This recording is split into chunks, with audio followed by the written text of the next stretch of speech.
नमस्कार दोस्तों, मैं doctor Rakesh Singh KSIS academy से। आज हम लोग इजराइल पैलेस्टाइन कॉन्फ्लिक्ट, इस संघर्ष की कहानी का तीसरा भाग पे चर्चा करेंगे। तीसरे भाग पे चलने से पहले हम लोग रिकैप करते हैं कि जो पहला सेशन हुआ था वो था इजराइल हमास युद्ध पे। दूसरे सेशन में हम लोग इजराइल और फिलिस्तीनी की संघर्ष की कहानी का ओरिजिन देखे थे, उत्पत्ति देखे थे। हम लोग उसमें चर्चा किए थे यूएन पार्टीशन प्लान पे, और अल्टीमेटली सेशन एंड हुआ था हम लोगों का कि इजराइल का निर्माण यूएन से मान्यता मिलती है 1948 में, और यहीं से हमारा सेशन 3 चालू होता है कि just immediately after recognition of Israel by UN 1948 में इजराइल और अरब का युद्ध होता है। इस युद्ध के परिणाम स्वरूप इजराइल का कुछ टेरिटोरियल एक्सपेंशन होता है, उसके क्षेत्र में कुछ विस्तार होता है। इसी सेशन में आज हम लोग 1948 वॉर के बाद 1967 का मिडिल ईस्ट वॉर, जिसको 6 डेज वॉर, 6 दिवसीय युद्ध के नाम से भी जाना जाता है, और हम लोग चर्चा का समापन करेंगे इस टॉपिक पे कि 6 डेज वॉर के बाद वेस्ट बैंक की स्थिति क्या होती है और इजराइल की सीमा कहां तक विस्तारित हो जाती है। Immediately after the recognition of Israel by the United Nations and other international community, 1948 का अरब इजराइल युद्ध हुआ था। ये अरब इजराइल युद्ध था क्या? ये अरब इजराइल युद्ध 5 देश, 5 कंट्रीज, दे अटैक्ड इजराइल। वो कंट्री कौन कौन से थे और कौन कौन से डायरेक्शन से इजराइल पे अटैक हुआ? तो वो कंट्री आपका इजिप्ट से, इजिप्ट यहां से अटैक की, लेबनान, सीरिया यहां से अटैक की, और जॉर्डन जो है ईस्ट से अटैक की। इसका यदि हम लोग बात करें टेक्निकल भाषा में, तो technically Israel was attacked by Egypt and Transjordan countries. Jordan पड़ा देश, ये टेक्निकली जानना इसलिए जरूरी है कि इजराइल पे इजिप्ट का अटैक तो यहां से हुआ ही। जॉर्डन पड़ा कंट्रीज में या ट्रांस जॉर्डन कंट्रीज में आता है आपका जॉर्डन, आता है आपका सीरिया, आता है आपका इराक, और आता है आपका लेबनान। इसके बावजूद, in spite of all this, Israel emerged victorious. कैसे? क्योंकि इस संघर्ष को इजराइल में स्वतंत्रता का युद्ध घोषित कर दिया गया। Means the people of Israel, the Jews came to regard this war as a war of independence, and as a result, परिणाम स्वरूप इजराइल की जीत हुई, और इजराइल की जीत हुई, और ये 5 देश विवश हो गए इजराइल के साथ ट्रीटी अग्रीमेंट, समझौता करने के लिए।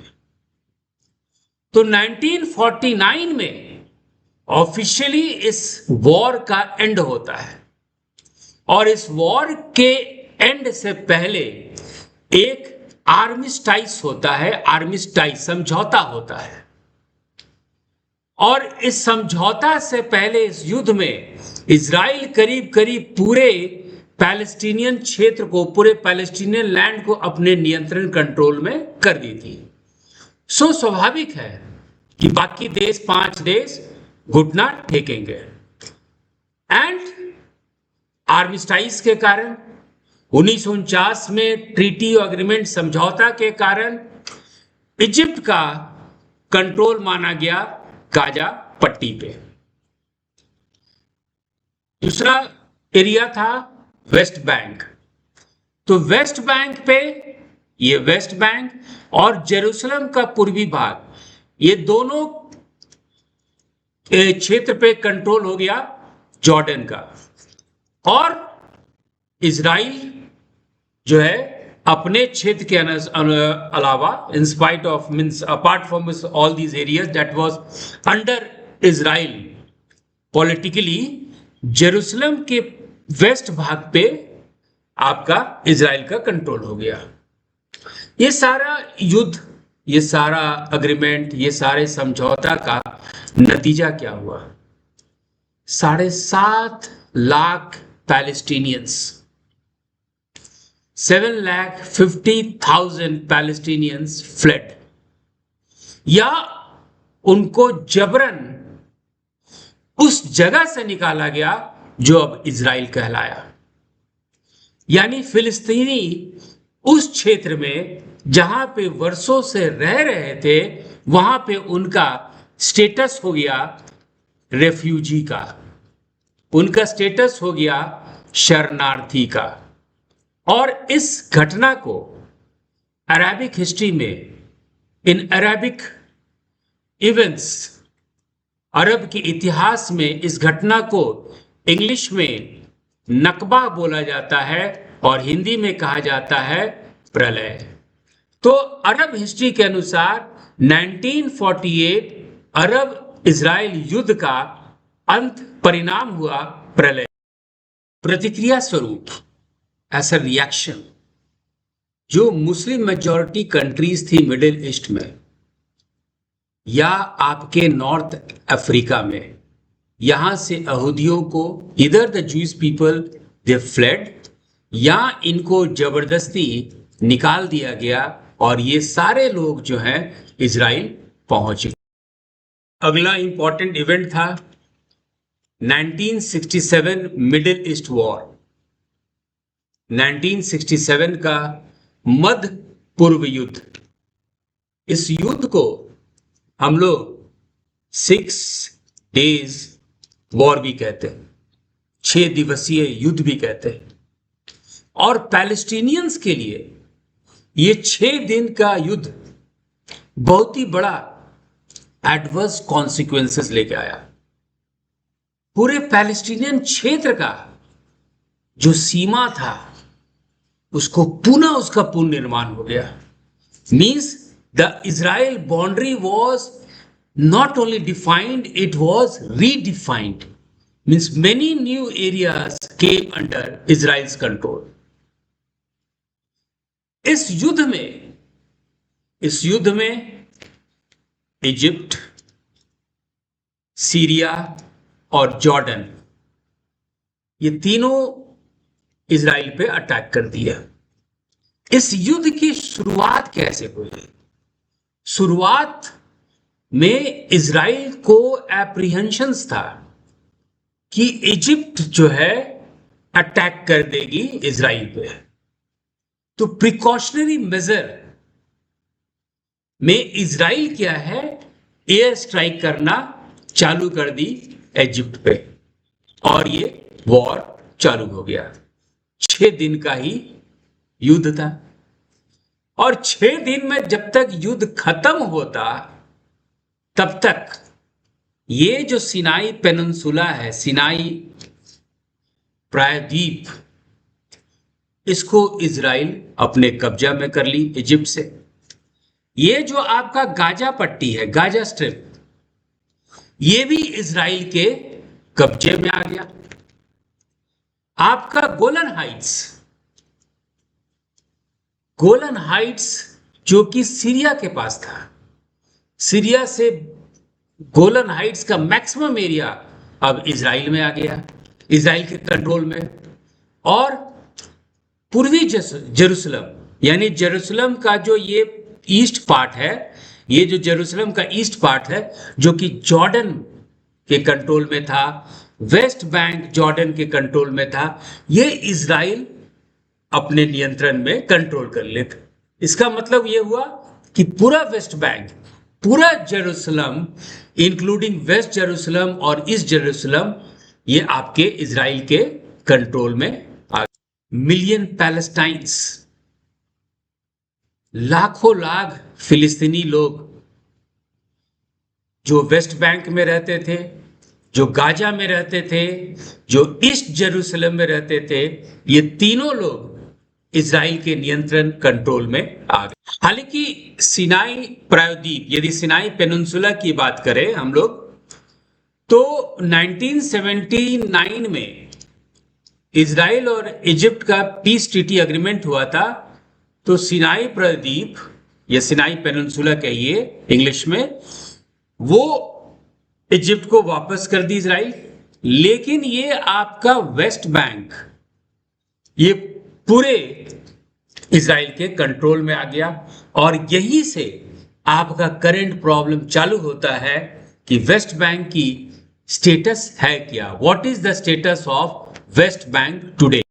यदि वेस्ट बैंक को हम लोग देखें तो वेस्ट बैंक का जो ईस्टर्न बाउंड्री है, जो सीमा है, वो जॉर्डन नदी है, रिवर जॉर्डन, और नीचे आपका ये देख रहे हैं मृत सागर है, डेड सी। और यहाँ पे इजराइल के साथ इनका नेचुरल बाउंड्री है। वेस्ट जेरूसलम, पश्चिम जेरूसलम हमेशा इजराइल के कंट्रोल में रहा। लेकिन ये जो क्षेत्र है, इस रीजन में करीब 3 मिलियन फिलिस्तीनी लोग रहते थे। 1967 के 6 डेज वॉर के कारण, 6 दिवसीय युद्ध के कारण, एक नया शब्द, टेक्निकल शब्द हम लोग को देखने को मिलता है। ये गाजा आ गया इजराइल के कंट्रोल में, आपका ईस्ट जेरूसलम आ गया इजराइल के कंट्रोल में, ये वेस्ट बैंक पूरा इजराइल के कंट्रोल में। और इसके लिए एक नया शब्द आया जिसको हम लोग कहते हैं ऑक्युपाइड पैलेस्टीनियन टेरिटरी, जिसको हम लोग कहते हैं अधिकृत फिलिस्तीनी क्षेत्र, अधिकृत फिलिस्तीनी क्षेत्र। यानी एक नया शब्द इंटरनेशनल जार्गन में, इंटरनेशनल कम्युनिटी में आ गया, अधिकृत फिलिस्तीनी क्षेत्र, ऑक्युपाइड पैलेस्टीनियन टेरिटरी, जिसमें गाजा पट्टी, वेस्ट बैंक और ईस्ट जेरूसलम की हम लोग ये सब क्षेत्र एरिया की बात करते हैं। आज जो हम लोग हमास इजराइल के युद्ध की जो चर्चा करते हैं, या इजराइल पैलेस्टीनियन कॉन्फ्लिक्ट के बारे में जो करंट सिनेरियो में बात करते हैं, उसका जड़ 6 डेज वॉर की है। अब देखिए, करीब करीब 6.8 मिलियन यहूदी, जूइश इजराइल इस टेरिटरी में रहते हैं। और ये लोग जो है जेरूसलम में जा सकते हैं, बस सकते हैं, आपके वेस्ट बैंक में जा सकते हैं। लेकिन ठीक इनके ऑपोजिशन में 2 ट्रेंड है। Now Jewish Israelis, they are free to move any part of the territory, whether it's West Bank, whether it's Gaza पट्टी, और या तो ईस्ट जेरूसलम। ये एक ट्रेंड है जो कि फिलहाल करंट सिनेरियो है। दूसरी तरफ फिलिस्तीनी इन यहूदियों के उपस्थिति का हमेशा विरोध किए हैं, राइट फ्रॉम 1967। और वो चाहते हैं, फिलिस्तीनी लोग चाहते हैं, पैलेस्टीनियंस ये चाहते हैं कि उनके भविष्य में एक स्वतंत्र राज्य हो। इस मांग को बहुत सारी अंतर्राष्ट्रीय समुदाय मानती भी है, मान्यता भी देती है, लेकिन इजराइल शुरू से इसका अपोज कर रहा है। हम लोग वेस्ट बैंक की स्टेटस की बात कर रहे हैं। तो वेस्ट बैंक में 1967 से तो कंट्रोल इजराइल का है ही, लेकिन कुछ तब्दील ये आया है, there have been some changes that 1990s के 1990 के दशक में, इस डिकेड में एक फिलिस्तीनी सरकार आई है जिसको हम लोग पैलेस्टीनियन अथॉरिटी कहते हैं। तो वेस्ट बैंक के काफी शहर और सिटीज पे इनका एडमिनिस्ट्रेशन चलता है। तो कुछ विन विन सिचुएशन फिलिस्तीनी के लिए इस क्षेत्र में अब थोड़ा सा 1990 से ये पॉसिबल है। लेकिन इसी वेस्ट बैंक में, इसी ईस्ट जेरूसलम में 160 इजरायली सेटलमेंट्स है, बस्ती है। करीब 7 लाख यहूदी, 7 लाख ज्यूज वो वेस्ट बैंक में और ईस्ट जेरूसलम में रह रहे हैं। तो ऑब्वियसली स्वाभाविक रूप से नेचुरली कॉन्फ्लिक्ट, संघर्ष ये दोनों समुदाय के बीच में रहेगा ही रहे। और इस संघर्ष का एक पहलू ये है कि फिलिस्तीनी मांग करते हैं कि जितने भी इजरायली सेटलमेंट्स हैं उसको हटा दिया जाए और यहूदियों को वेस्ट बैंक से निकाल दिया जाए। और उनका यह भी कहना है कि इंटरनेशनल कम्युनिटी, कुछ समुदाय इस बात को मानती है, इसलिए उनका यह रहना गैर कानूनी है, इलीगल है। ठीक विपरीत इजराइल का कहना है कि भैया वेस्ट बैंक इजराइल का होमलैंड है, वेस्ट बैंक इजराइल का मातृभूमि है, तो हम लोग फिलिस्तीनी का, उनका अपना स्वराज के मांग को हम लोग मान्यता नहीं देते हैं। तो टकराव हो गया फिलिस्तीनी की मांग और इजराइल का व्यूज का, और ये सब जो है डे बाय डे ये टेंशन बिल्डअप कर रहा है। फिर एक नई सरकार आई, न्यू गवर्नमेंट केम इन 2022, 2022 में नई सरकार पावर में आई और उनका ये कहना है कि यदि नया कोई पैलेस्टीनियन फिलिस्तीनी राज्य की स्थापना होती है तो इजराइल के सिक्योरिटी के लिए वो प्रॉब्लम होगा। ये official version new government Israel की 2022 में ये दे देती। और ये सब घटना परिघटना, इवेंट्स, आर्गुमेंट, काउंटर आर्गुमेंट के बीच में इंटरनेशनल कोर्ट ऑफ जस्टिस में मैटर जाता है और ये घटना है जुलाई 2024 की। 2024 में international court of justice, United Nations का जो टॉप कोर्ट है, वो उसका जजमेंट ये रहता है कि जो ऑक्युपाइड पैलेस्टीनियन टेरिटरी है उसमें इजराइल का उपस्थिति, इजराइल का प्रेजेंस इलीगल है, गैर कानूनी है। तो इस इंटरनेशनल कोर्ट ऑफ जस्टिस के अकॉर्डिंग इजराइल को उस क्षेत्र से विड्रॉ करना चाहिए। इजराइल एडमेंट रहती है और इजराइल जो है ये बात मानने को तैयार नहीं है। अभी तक बच्चों हम लोग 3 सेशन इजराइल पैलेस्टाइन कॉन्फ्लिक्ट पे कर चुके हैं, कॉन्सेप्ट बिल्डिंग हो चुका है। अब आपका ये क्वेश्चन है कि आप कॉन्सेप्ट क्या जानने के बाद क्या ये मेंस का क्वेश्चन अटेम्प्ट कर पाएंगे? Issue of Israel-Palestine conflict can be attributed to both World Wars I and II. Discuss. Israel फिलिस्तीनी संघर्ष का मुद्दा प्रथम और द्वितीय विश्व युद्धों से जुड़ा है, चर्चा करें। इसका क्वेश्चन डिस्क्रिप्शन बॉक्स में भी आपको मिल जाएगा। Thank you, all the best for your career.